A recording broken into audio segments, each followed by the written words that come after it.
Welcome to the Plant Trainers Podcast, where we're helping people improve their quality of life through nutrition and fitness.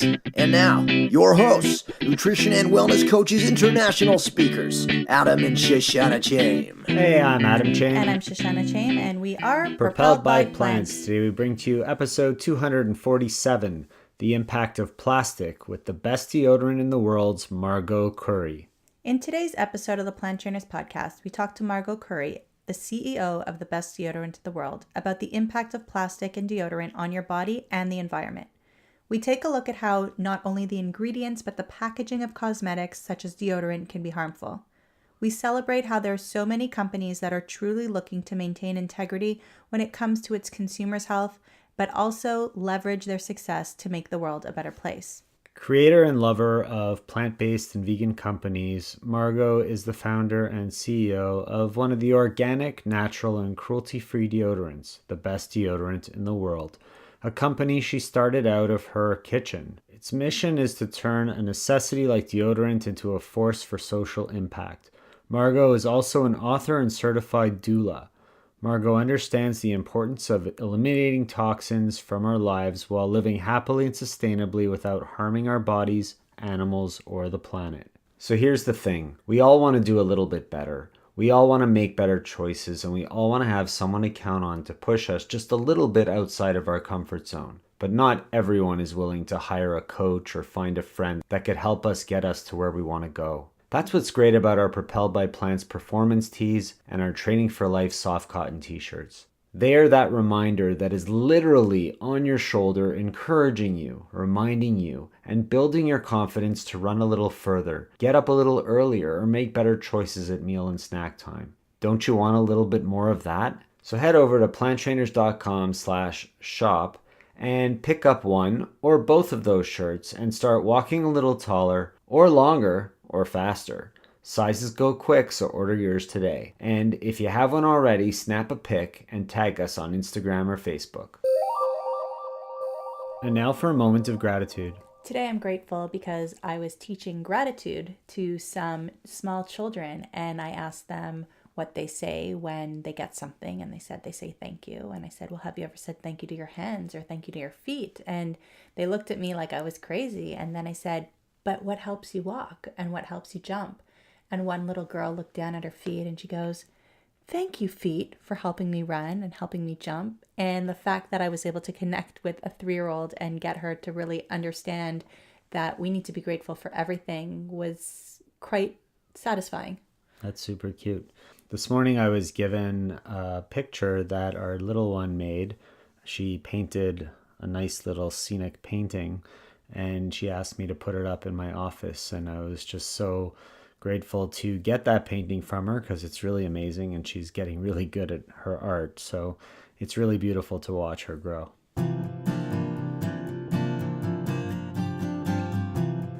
Margaux Khoury, thank you so much for joining us on the Plant Trainers Podcast today. Hey, Shoshana, thanks so much, you guys, for having me. It's a great platform. Fellow Canadian over to our east. Usually we get people over to the west, but over to the east, which is awesome. Do you have a moment of gratitude that you'd like to share with us before we get into things? Definitely. I love beginning that way as well. In fact, I'm really grateful for the children now that they're in our life as entrepreneurs. Our journey is pretty colorful, like all entrepreneurs, but now that we have our kiddos, it's allowed us to really focus on what's important in life and slow down a bit, which amazing bonus allowed us to grow a bigger company. It's funny, you're saying slow down, yet you're in the middle of launching, which is kind of oxymoronish. Totally. Sometimes it works that way. It's sort of like, slow down to speed up a little bit.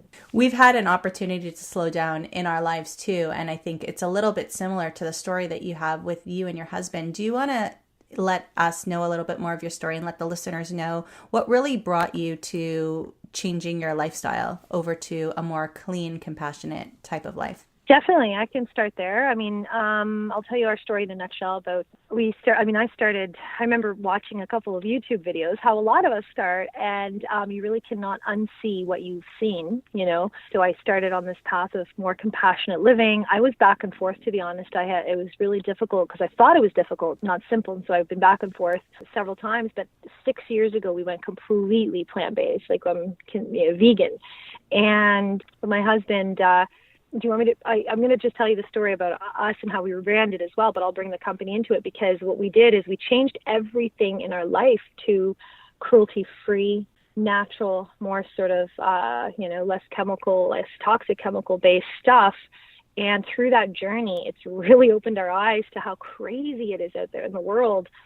My husband developed some health issues, like he had some lumps near his chest that we had to have removed.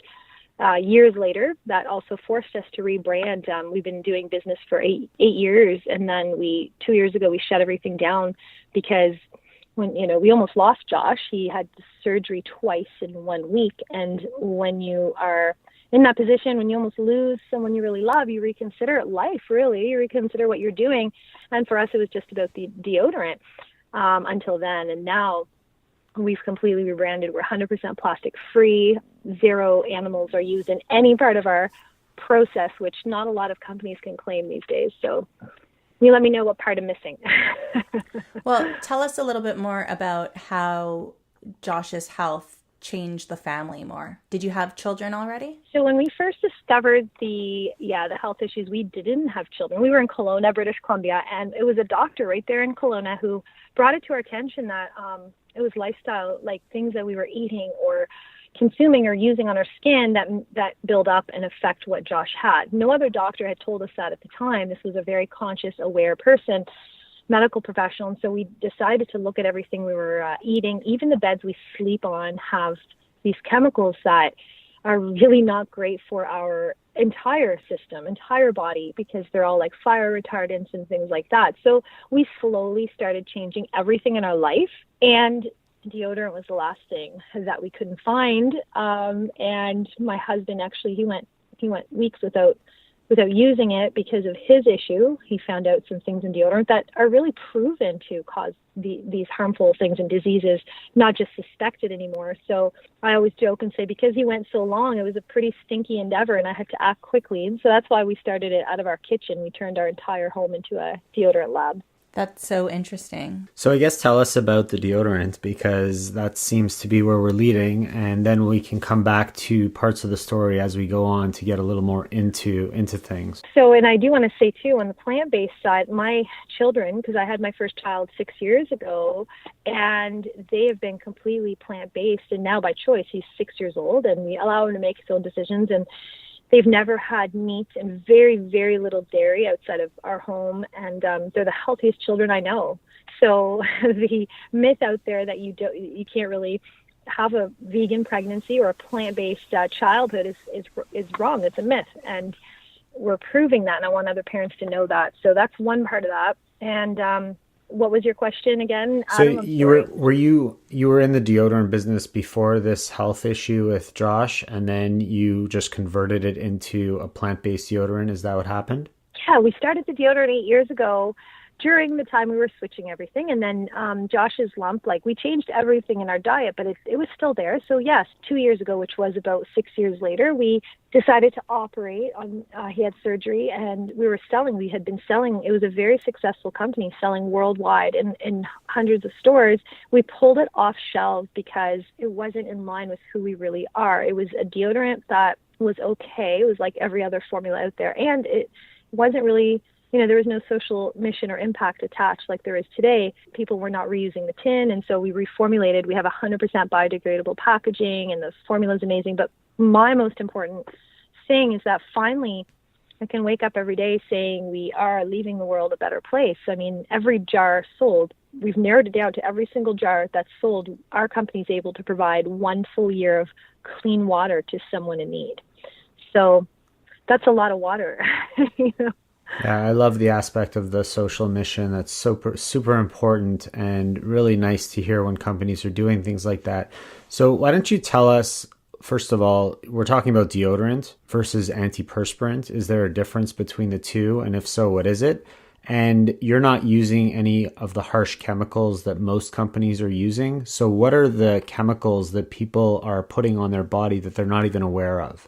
It's a great question. There definitely is a difference. Antiperspirant is, well, it means antiperspiration, so it prevents the body from sweating, which if we know about health, that's a no-no. It's very unhealthy. Our body is meant to sweat. It's one of the ways we eliminate a lot of the gunk in there, and it's just a normal part of our body function. So when you prevent that, lots of really wonky things can happen in our system, and especially if you're using things like aluminum to prevent that sweat from coming out. And so deodorant doesn't do that. It just basically masks, like it has a fragrance usually, and it masks the odor. Doesn't do much for sweat, but we call ours a deodorant, and honestly, a good deodorant, good natural deodorant will absorb the sweat after it exits the body, and it will also neutralize the odor. So we did crazy, actually. It's a science. You can't just dump a bunch of ingredients together, mix them up, and hope they work, which I encourage people to do things like that at home. It's much better for the environment and all that. But the deodorant as it is today, like I hired a formulator, just 30 years experience, who she and I sat down, and there's a special process. You have to pour it at the right time. You can't heat up the essential oils because they won't do their job. It's just really, really delicate. But to answer your question, yeah, big difference. And the chemicals that are used, gosh, there's a whole slew of them. They can be from the aluminum I mentioned, the propylene glycol. People have used talc, like just crazy stuff that individually you take that ingredient and you look it up in the data out there, the scientific information and evidence. Some of them are not even suspected anymore to cause cancer or Alzheimer's. They're proven. So you take the stuff and put it on one of the most delicate parts of our body, and it just doesn't make sense. So the idea is that it's being absorbed through the skin and not necessarily localizing in that area. It could spread to other areas of the body, and it could help the body decay, causing things, like you said, like Alzheimer's, dementia, types of cancers, and so on. Yeah, exactly. Now, we're not saying deodorant does, and there's no study out there that shows like a deodorant or an antiperspirant as a whole will cause these things, but you isolate these ingredients, and many of them have been proven to cause these things, and the body the skin absorbs it all. So it's very, very important. There was also some studies done on where breast cancer exists. Basically, the highest concentration of breast cancer found in patients has been always the upper outer quadrant of the breast, over 64% or something like that. And that's the part of the breast, right or left, closest to your armpit. More research needs to be done and all of this, but to me, I'd rather err on the side of caution than not use. Why would you don't have to use these chemicals. And the ones that are, if they are harsh chemicals like the ones I mentioned, typically they're tested on animals because they can't be on the market without making sure a human's not going to break out or whatever. So when you go natural, that's another amazing, incredible bonus, is you're saving animals from extreme torture oftentimes, because the natural ingredients are less likely to be tested. So there's a huge trend now for people to be moving towards more natural-based products, more organic products. And even the bigger companies are starting to come out with more natural products, similar to yours. So what differentiates the world's best deodorant from all these other natural and organic products that are available out there?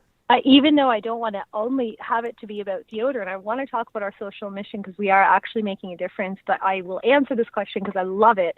If you go online and look up the natural deodorants, there's some great companies doing great things, but it's typically a mixture of the usual suspects, which typically involves coconut oil, shea butter, baking soda, or another odor absorber or something else, and like zinc, and then they mix together and they're fine. It's very, very rare. This is a formula that it took us 6 months to create. It's not only about what ingredients we're using, the zinc reculinate, the zinc oxide, we use candelia wax instead of beeswax. We use bergamot oil because it's also great for helping with odor and antibacterial. And so these ingredients, it's not only about the ingredients, it's about the quantities we use. It's very delicate. A person can react to a natural ingredient as well. So we've now perfected it that almost 100% of people using it don't react. And it's perfect for odor, even if it's a really stinky person, or if we have a very active lifestyle. And on top of that, you have to, when it's hot pour, deodorant like this, a cream one is always, the ingredients have to be melted. So you cannot really pour all the ingredients in at that temperature. The essential oils and other parts of it have to be poured after.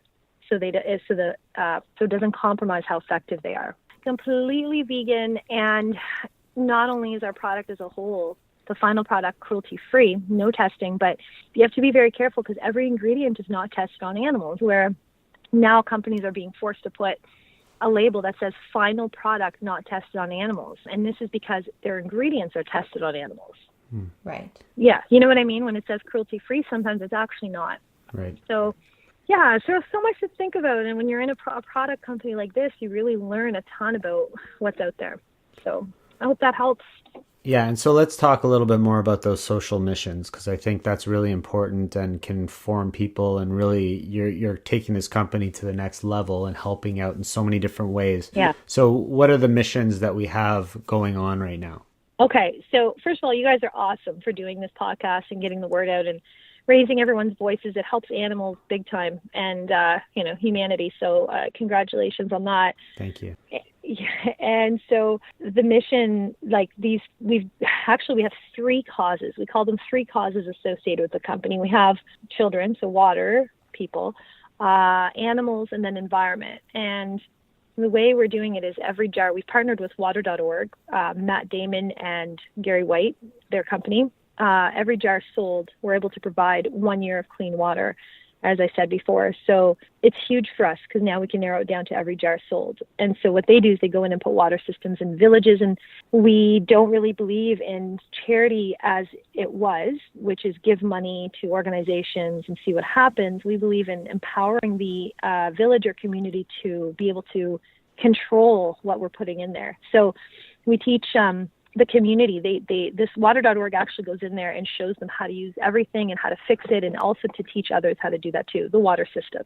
1 jar that you sell provides water for a year? That's because they're partnered. Is that because you're partnered with these other companies and they're donating as well? Or is it really that cheap to be able to provide water? Yeah, we've narrowed it down because we know what it costs for 1 year of clean water for a person.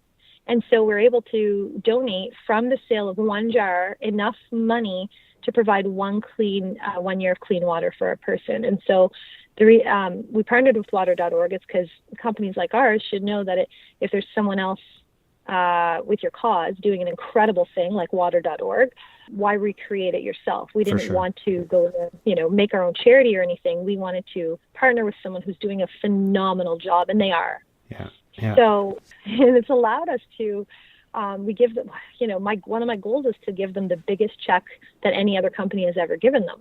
Right. And we have to sell more deodorant to do that. Right. Makes sense. So that's great. Yeah. Great mission there. So how is it helping the animals? So our company, the first day of every single month, we call it Impact Day. We give actually 100% of our sales to an animal advocacy group. We have several on the list already, including different sanctuaries, as well as a company called Animal Justice, who's run by a couple of friends of mine, and they're doing incredible work. They're lawyers. We had Anna Pippis on a few weeks ago. Yeah, so you know all about it. And so they're on the list for one of them because you know what? They're doing, as you know, they're making real change happen. They're going in there and fighting for the animals. So we want to make sure that, again, we're not just throwing money up in the air and hoping it lands somewhere and saves an animal. We want to make sure it goes as far as we can. And in terms of... So does that answer your question? Yes, absolutely. And in terms of the environment, what's being done there? So we're a plastic-free company, 100%. The packaging, the shipping material, the product itself, many deodorants have actually plastic in the formula. Not many people know this. Many products out there have that.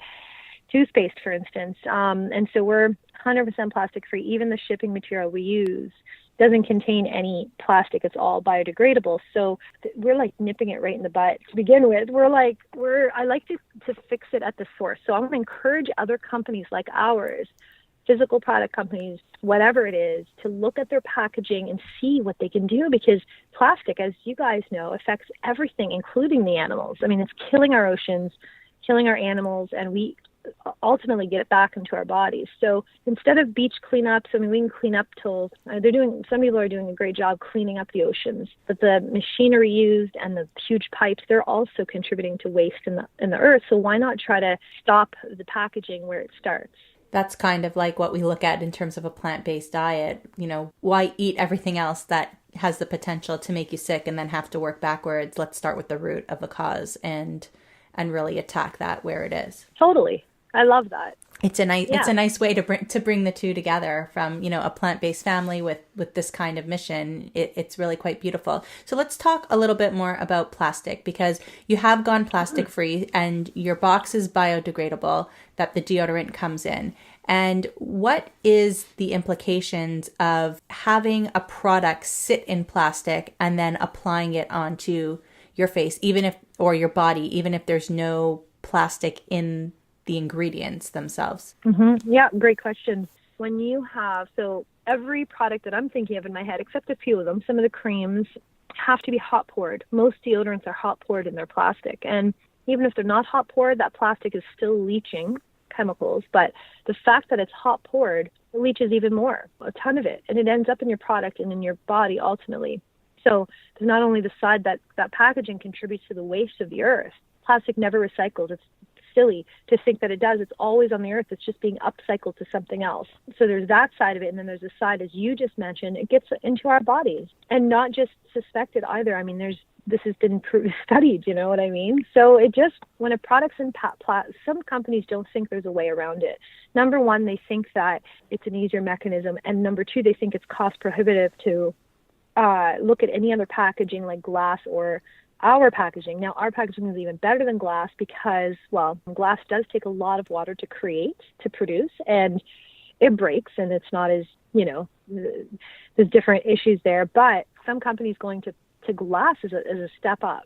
You know what I mean? And so, I want to encourage all companies, let them know that it's okay if we actually raise the price of our product as well. I mean, a customer, myself included, as a consumer, if our product's on the shelf and it's this biodegradable, gorgeous packaging, plant-based inks, and 3 causes is making a social impact in the world, versus the deodorant next to it that's just in plastic and it sits there, I would actually rather pay for ours. And ours is even cheaper than all our competitors combined. I'm hearing a lot of parallels here to a plant-based lifestyle, because I hear a lot of people say, it's too expensive to eat plant-based. It's way easier to go to the fast food restaurants. It's way cheaper and it's more convenient. And I'm hearing the same kind of issue that could possibly be coming up in your business. How would you help people understand the importance of making a switch from the plastic or the conventional deodorant that they would use over and over again that they're buying so cheaply to a plant-based deodorant, something that is going to be more beneficial in the long run? Yeah, for sure. And same thing with the plant-based diet. Exactly. We invest a little bit now into our health, which again, a plant-based diet can be more cost effective than a not plant-based diet. And a lot of people think the vegan diet or the plant-based diet has to be boxes or processed. That's the opposite. We're looking for obviously real whole food, simple, veggies, fruit. You guys know you talk about this. And so same thing with a product like ours. I mean, I go for quality over quantity any day, in clothing as well. We're destroying our earth with plastic clothing. I mean, the list goes on. If you're investing a little bit more in a really high quality natural fiber outfit or a natural deodorant that's going to do amazing things for your body instead of destroy it, you're investing in your future health. And people say, with this whole thing here in Canada, I'm not sure what it is down in the States, but here in Canada, you're being charged for plastic bags in grocery stores, right? So if you go through the teller or whatever she's called or he's called, and you pay for your groceries and then you want to take them with you, you either have to bring your own bags or you have to pay to have it bagged. You have to pay 5 cents a bag. And people were outraged by this. They didn't understand. And I was in the grocery store the other day, and it was an organic store, and they said, "Do you want a bag?" And I said, "No problem, I'll carry out." So she goes, "It's okay. I won't. If you don't want to pay for it, just take it anyway." And I'm like, I don't want it. And she said, "But it's biodegradable." And I said, "I still don't want it because, It's just, I can carry it myself. I had bags in the car. I forgot them in the car, my own bags. But at the same time, yes, it's biodegradable, but how long is that going to take? And what animal is going to get entangled in it and strangled in it? And is it really necessary? And then it's one more item in my house that I don't want cluttering my house. There's so many different ways and reasons why we don't need to have it around us. And people are just very plastic driven. And, it's kind of, we're kind of in this mindset. We've been primed to be in this mindset that we'll do what we want for convenience today and we'll just leave it for somebody else to have to clean up tomorrow. And it's not anybody's fault for thinking that, because that's just the way that we've all been raised, and it's a society that most of us have lived in. Totally. Things are changing, luckily. They're changing, and we see it every day. It's really positive. The internet, is it changing fast enough? I don't know. But like you mentioned, that bag, how long will it take to biodegrade? How long? Also, well, I'm not sure about that particular bag, but in plastic bags in grocery stores, most people don't know that they use an animal byproduct to keep them from sticking together. So they're not vegan, Mm-hmm. Crazy. I didn't know that, actually. Yeah, it's just like a known fact now that I know it. It's like everywhere. But there's just animals. On that note, they're like the pit of the earth. No one really. There was an awesome quote. I forget who said it about animals, and it's like they're not going to hell because they're already there. Shame. Everyone just mistreats them, and they think they own them, and they just go steal them from the wild and they use them. I'm preaching to the choir here, but this is why I'd rather not be in business at all if we're not going to make a positive social change in the world. And I really want to speak to some entrepreneurs that may be listening, because not only, we didn't create these social impacts to have better business or, grow our company even faster, but a really interesting byproduct or bonus of having these causes attached is we're more popular. People want to be associated. They want their money to go farther. They want to make a social impact through companies like ours. And it's really obvious. I want to go back to the plastic for a minute, because Adam came home a couple of weeks ago and he said, Shush, I've really just been thinking, we go to the grocery store and we choose our organic celery or our organic broccoli and we put it in the plastic bags that they have there. And, what's happening in that moment? Fine, it's not hot, but is there seeping from that plastic into our fresh vegetables that we're paying, nose and head over to get? Are you aware of any of the research that's been done in that area? And should we be bringing home our fruits and vegetables and taking them out of the plastic bags? I know that buying those mesh bags really helped too, but the truth is I don't know what chemicals have been used to make those mesh bags either, and if they're really any better than plastic, besides the fact that I could reuse them. Of course, that's the bonus, is that, and we don't know the chemicals. It's really important when you buy like organic cotton or organic hemp or something that usually chemicals aren't used to create it, but you're absolutely right. It could leach. Also, like I'm really conscious of this with my children. When you have like a plastic bag or something that's like a toy that is softer plastic, they use a ton of awful chemicals like phthalates. It's not only the BPA. It's funny, BPA is this catchword, this marketing thing that, avoid BPA. Well, we don't realize they've replaced BPA with something called BPS.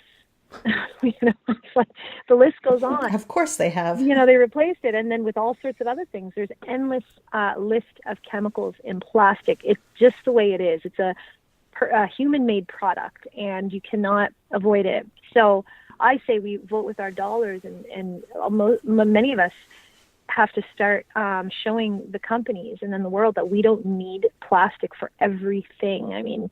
So our garbage, I'm really proud of our family and then our neighbors and people. When you start a lifestyle like this, people are like, oh yeah, that's really cool. And then you're planting seeds just simply by living.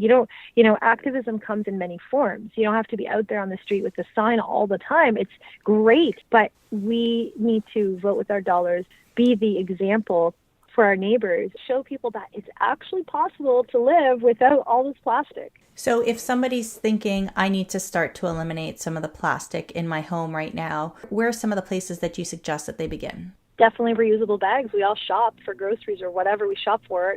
Bulk, some families, it's really not super realistic or convenient to always shop in bulk, and I get that.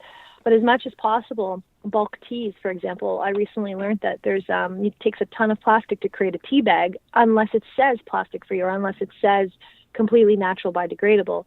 Our tea bags are also plastic. And so loose teas, loose, herbs and things like that. Also straws, as you guys have seen probably the photos of turtles and all the sea life inhaling straws and plastic. And our family has glass, we have wood, and we have metal straws.